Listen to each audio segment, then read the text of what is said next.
This is going to be the quickest opener ever. Hello, my friends. Hello, Earbud Coven.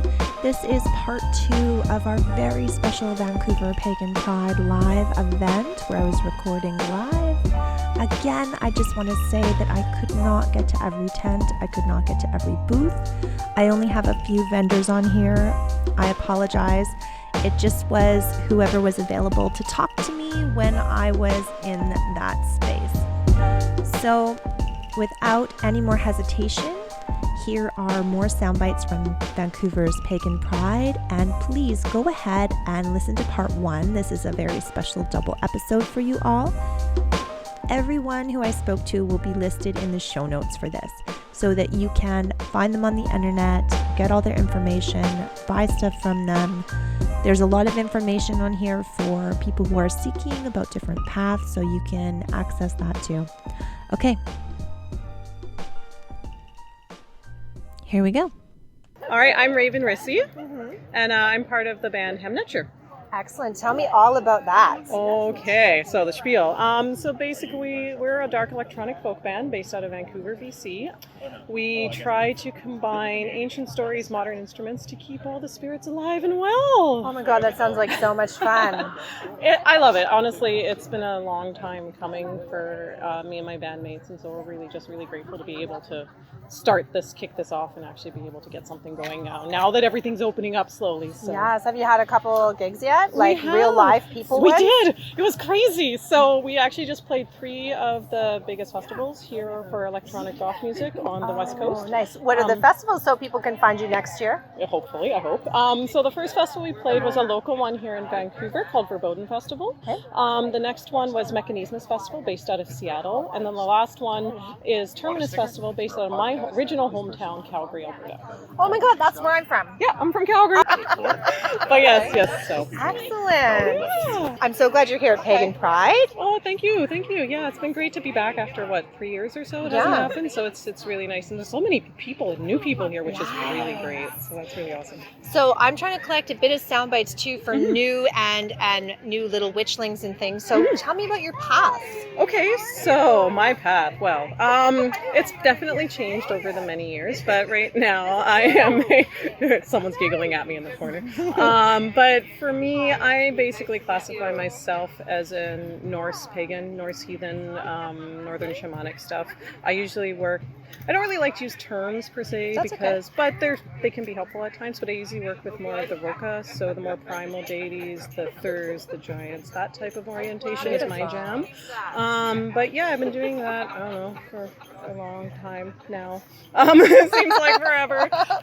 But yeah, so that's kind of like what I do with my path, and you can hear snippets of it in the band. The band is purposely not like Norse or anything like that. We try to keep it general pagan theme so that people, when they listen, can interpret how they want to interpret it and can get out whatever they want to get out of it. But there are definitely a few things here and there that I sneak into some of the lyrics and things like that. Beautiful. Well, thank you so much for talking with me. Likewise, and thank so you. we can find your band online, right? Oh, we're all over the internet. All right. What's better, Bandcamp or Spotify? What's going to get you more loonies in your pocket? Well, loonies will be Bandcamp, but if you go to Hemnetcher, which is HEMNETJER.band, that's our main website, and at the very top it has all of our links to Spotify, YouTube, Bandcamp, Apple, Facebook, Instagram, all the places you all have to have. Yes, so we're all in there. But as far as like supporting the band directly, Bandcamp is the best way.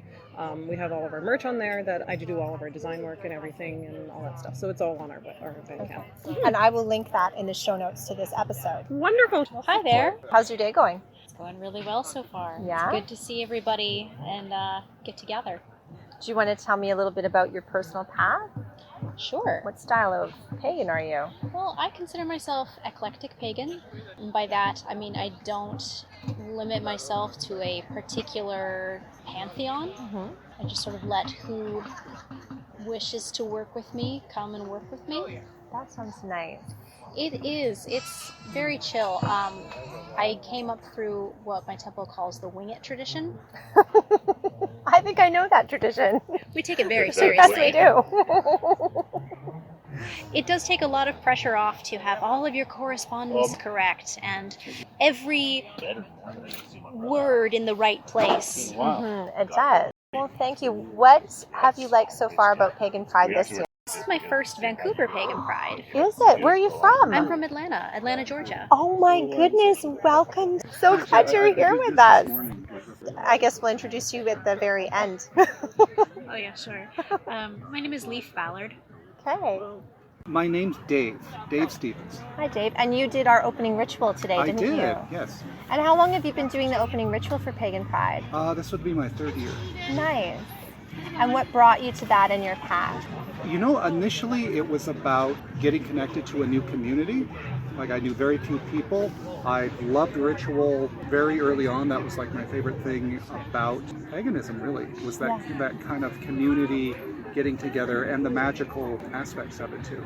So I kind of jumped at when they said that they needed somebody to come and do the rituals. I jumped at the prospect of it and have been doing it ever since. It's beautiful. It's a beautiful ritual that you do. Now, what is your path? Like, what style of pagan are you? I would say that I'm an Ishtaritu, which is a Babylonian path based on Ishtar's rites, a path based on love and spreading love to the world, and also the path of kind of warriorship. And there's a lot of aspects of warrior in it. Standing up for others, standing up for yourself, giving yourself a good hard look and going, is this really serving you? Being a warrior, to your own mind. And it's kind of like the old ways.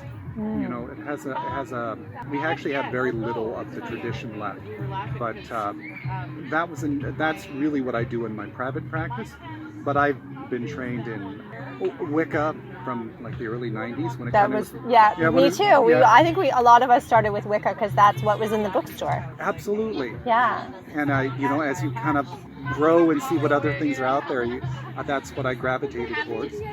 I was lucky that I met a Middle Eastern guy my same age, and he kind of taught me the Middle Eastern side of things. He taught me Ruhaniya and parts of Shir, and so I kind of include, Arabic magic is probably my primary magical practice that I do. So it's all kind of like I can't get out of the Middle East. That's beautiful. Now, right before you sat down in my hot seat where I interview people, someone mentioned that you are a bit of a book nerd. Yes. So for any of the brand new baby witches or some of the elder witches in my earbud coven, what would be some of your go-to books? It's funny. I have seen 100 authors come and go in Wicca and witchcraft, and I still come back to the originals. I still go back to Cunningham, because for the vast percentage of it, it's all rehash of his work. Yeah, very true. So it's like, go back to the source, and then see where it kind of comes from, and then decide what interests you. Do you like astrology? Do you like, and if you like astrology, what type do you like? And that's kind of how I go, is I find the tangents in the moment that I'm looking at. Like, right now I'm working on astrological timing. So I'm looking at when the planets are right for a particular ritual to make sure that it has more power, doing it at the proper time of day. And all of those little things build to create a stronger outcome. Yes.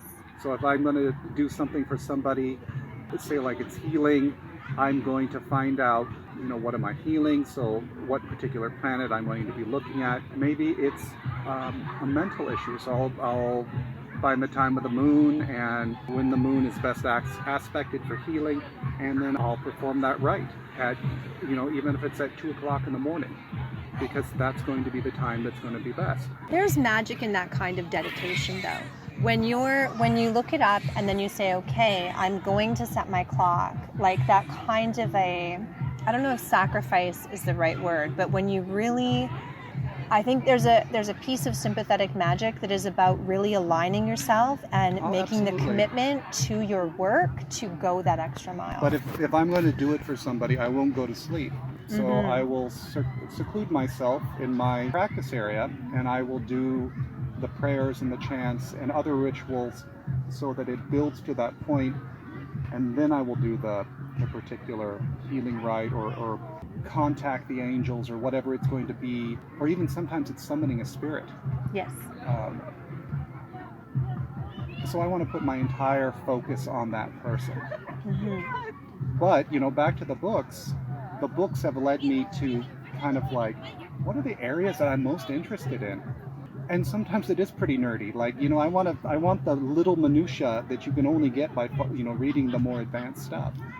And that isn't a bestseller because it's not going to apply to everybody, I guess. Yeah.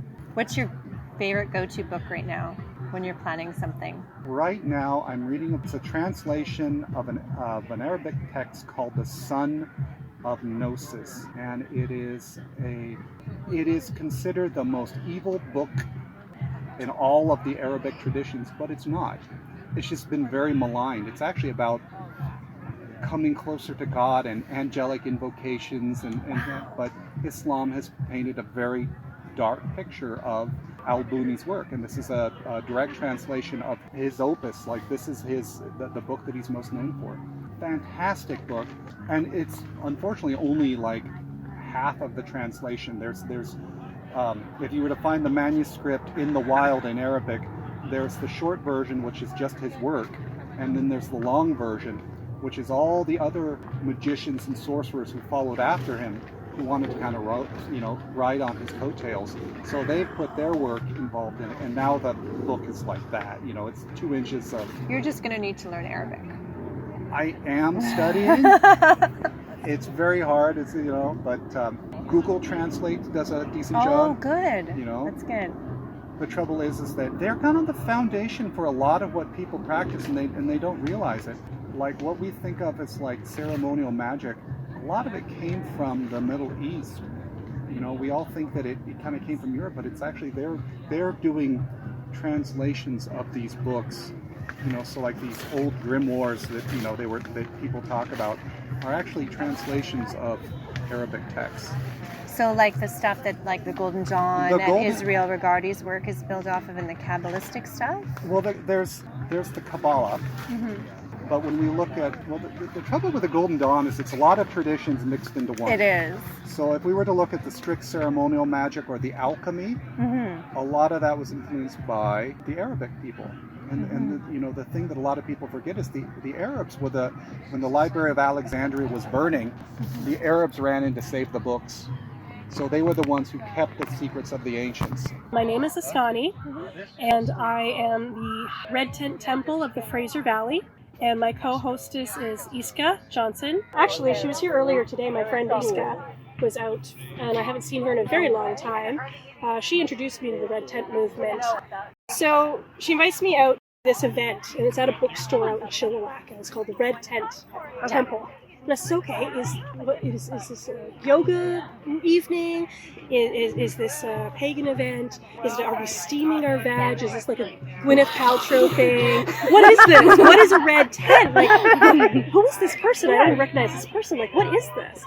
So I come out to the bookstore, and there's a little alcove, and she's got all of these red saris and scarves draped over the bookshelf, so it looks like this little Bedouin tent. Beautiful. So you come in, and she's got some cozy little cushions on the floor, and she's got a little altar with like a couple candles and some crystals. It's very new agey. And it's okay, well, what is this about? What is the Red Tent? So it's this movement that's picked up steam, or it's become a movement in the last several years, where it's creating a sacred space that's centered around the experiences of women. So it is an inclusive space, not just for our sisters, but all of our sisters, all persons who identify with the divine feminine. Anyone who feels comfortable in a space that is centered around the experiences of women is welcome into the space. And that's how I keep my red tent as well when I host it.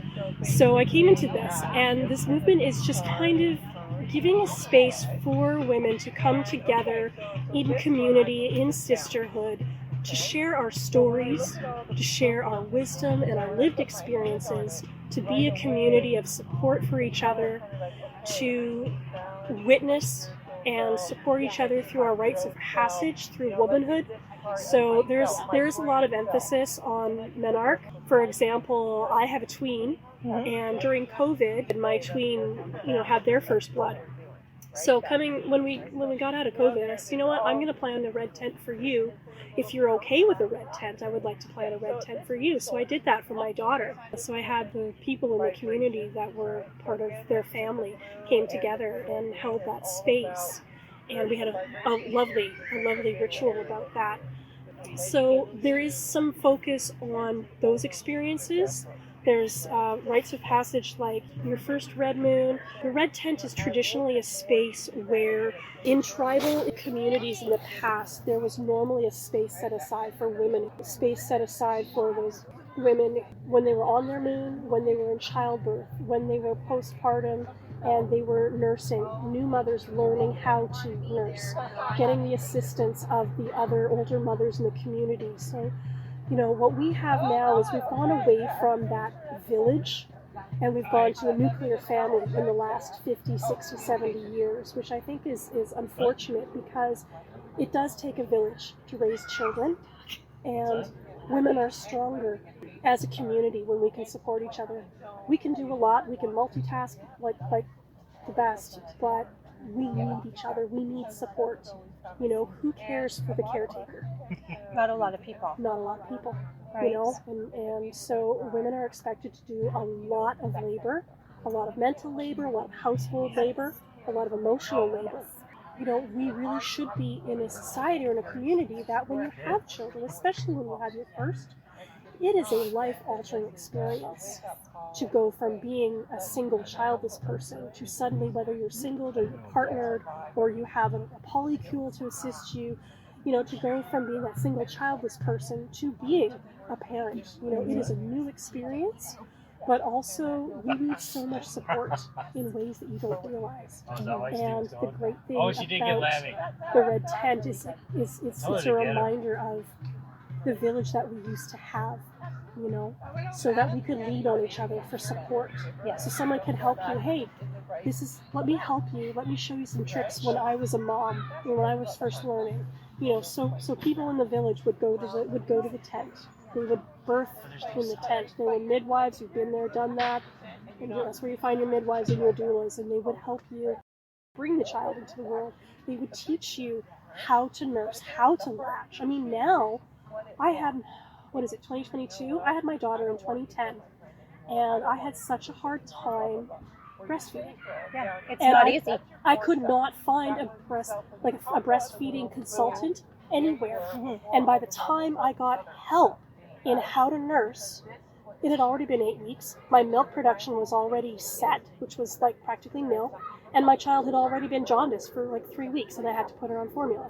So there's not supports for that in today's society. And they don't tell you when you're in the hospital with a newborn that if you were having milk problems or latch problems, traditionally your sister would grab your baby and nurse it, and a mother who knows how to nurse would teach your baby how to nurse. Yes. And there were toddlers around to bring in nurse. your milk when your baby was having latch problems. It didn't dry your milk up. And so there's all this guilt, I found anyway, in my experience around, oh, you should nurse. It's so easy. Every woman in every it's the easiest thing in the world. It's cheaper but than not buying when you're formula. all alone in Not your when you're house alone, without support. Not when you're stressed. Not when you're not sleeping properly or eating properly. Even just hydrating, Oh my gosh. So that was the hardest thing for me, and all those feelings that came with, I'm a new mother, I have these certain ideas that society has ingrained upon me of what being a mother is like. You know what?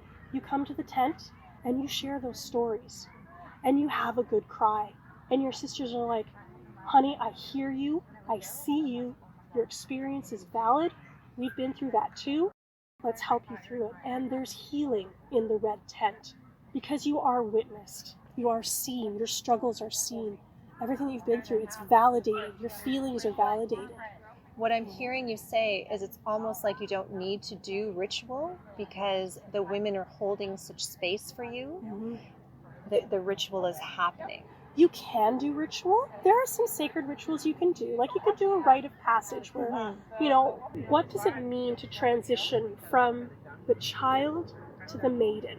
Yes. And then the ceremonies from child to maiden, maiden to mother, mother to crone, and then through to death. So those are our rites of passage as women. What does that transition feel like? You know, because you can't go from child to woman. No. I hear people talking about, oh, you've got your blood, you're a woman now. And I'm like, some part of that doesn't make sense to me. Yeah. Because the children, the girls that are getting their blood now, in my generation, you got your blood when you were between 13 and 16. Yes. This generation is getting their blood as young as 8 or 9. Oh my goodness. And you're not a woman at 8 or 9. You know, but you are that young adolescent. Yes. So what is that stage of life? What's the adolescent stage? You're not a child, but you're not a woman. Yeah. So that is the adolescent stage where you're getting, it's all a trial and error. You're getting to know yourself. You're finding your footwork. You're finding your footing in this next stage of life. You know, it's a very liminal space. Being a teenager, being a tween, you're in that liminal space. Yes. Talk for hours on the tent. That was just... Is there anywhere that the little earbud coven could go to find information about your tent? Are you on Instagram? Do you have a web page or anything right now? I'm primarily on Facebook. Again, my name is Astani, and I am the Red Tent Temple of the Fraser Valley, and my co-hostess is Iska Johnson. You can find us on Facebook. She actually is a published author, if you are familiar with the Girl God books. Oh. She's published, I believe, 2 of them. I Am the Morrigan. Yes. And I think she's done another one on Bridget. I have not heard of these before, and I'm super excited now that you've said that. So you got to go look up the Girl God books. Yes, I do. So we're on Facebook as the Red Tent Temple of Fraser Valley. Since COVID, we've been on hiatus, obviously. Yeah. But what you can do is you can you can just Google it anywhere. Just Google Red Tent and look in your area. I believe there's some in the BC interior. I think there's some on the island. There's some in the United States. It's a relatively new movement, so you might have a hard time finding them. But if you go on Facebook and look in some groups, I think there's the Divine Feminine or Sacred Circles, something. Just Google all those new age feminist terms, and you'll probably come up with different ways of finding yourself into a red tent movement. And if you're someone who wants to host a red tent, absolutely find yourself a space and open it. And all you really have to do is just hold that space. Stock up on Kleenex, maybe a drum if you want to do any kind of drum journey, crystal sound bowl healing, any kind of that new age stuff. That's really great. Sound healing is wonderful. You can do this anywhere. You can do this. I've done this in the middle of a park. I've done this in a yoga studio. I've done this in my home. I've done this in a 12 by 12 sunshade out in the forest. At a camping event. You're not limited. You just have to hold the space. And a talking stick is fun, but just be prepared. You're gonna have a snotty cry. Be prepared for the snotty cry. For the healing powers of water. The healing powers of water. Snotty water. And the primal scream. I've rediscovered the primal scream. Sometimes when you go off into that forest, you gotta have a primal scream. Yes, you do. I'm a big fan of scream walking, is what I call it.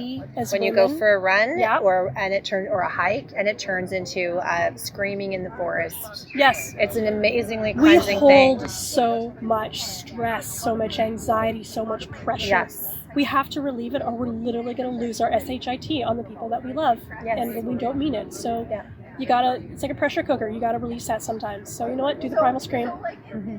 Do it. Well, thank you so much for your time and your wisdom. Thank you very much. My name is Dawn.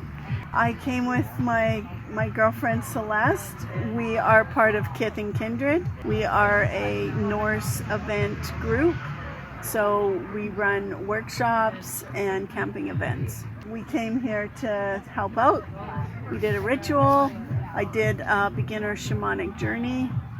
So a workshop? Oh yeah. Oh, nice. I didn't get to any of the workshops this year. That's okay. Another year. So you guys hosted the heathen ritual that was at around 2:00. Yes. And want to tell my listeners a little bit about that ritual. It was a harvest ritual. It's Lammas, which is an English ritual, but we kind of appropriated it.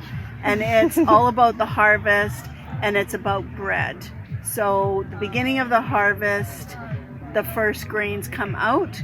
So the Norse would make beer and they would make bread. Usually with the first harvest, you would have bread and you would have beer. In this case, we had mead, which is fermented honey, and it's quite sweet. That was a very delicious mead. I've had a couple meads in my time. That was a very, very good one. Thank you. I've been making it for... Oh, you make it? Yeah, about 10 years. My friends, we must talk. We must continue to talk. And then now you are practicing Norse, or would you define it as heathenism as well? Yes. So what brought you to that path? I've been into paganism for about 20 years, and I was always, I enjoyed it, but there was something that was missing. And with the Norse, the gods just appealed to me. They had a voice, and I instantly had a connection. Now I practice closely with Freya. I do heathenistic style ritual a little bit. I'm more eclectic, I guess. I guess I'm eclectic. You're eclectic. I'm eclectic.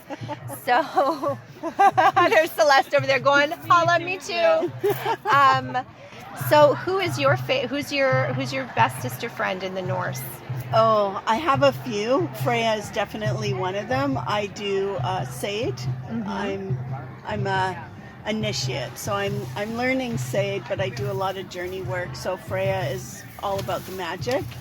But I also have a connection to Scotty, which is a winter goddess, and she has the polar bear, or bears and wolves as her totem.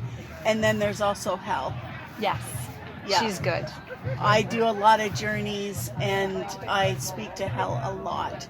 She sends a fish. The fish eats me and takes me down to the underworld. That's very cool. And spits me out on her domain. That's beautiful. And now, Celeste, do you want to tell me about your path? That's a little more winding. That's okay. Yeah. I like a crooked path. I think I'm more, I would say, up until more recently, I would say I was more solitary.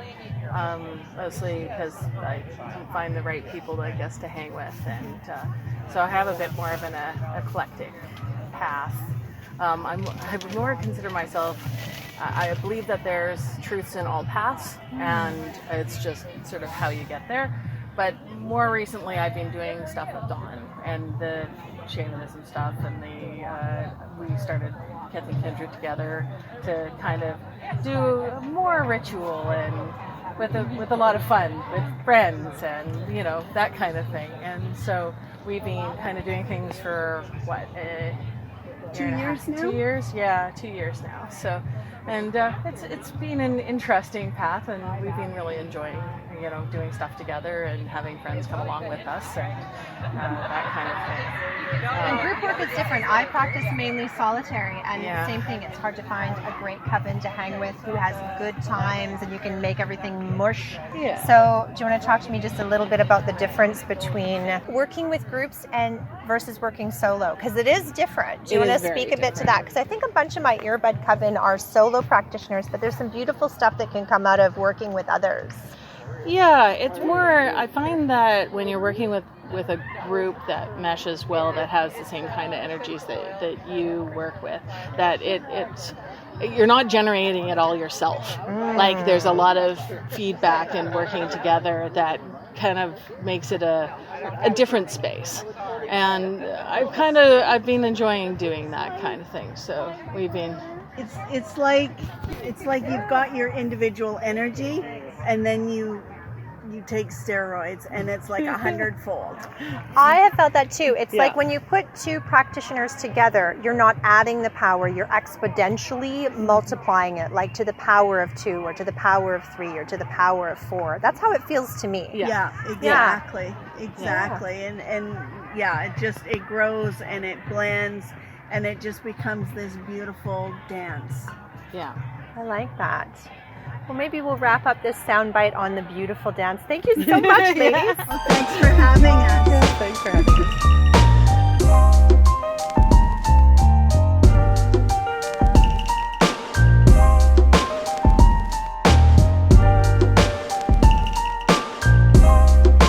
If there was one, and they said no, and then realized yes, they that are. Volunteered me. Yeah.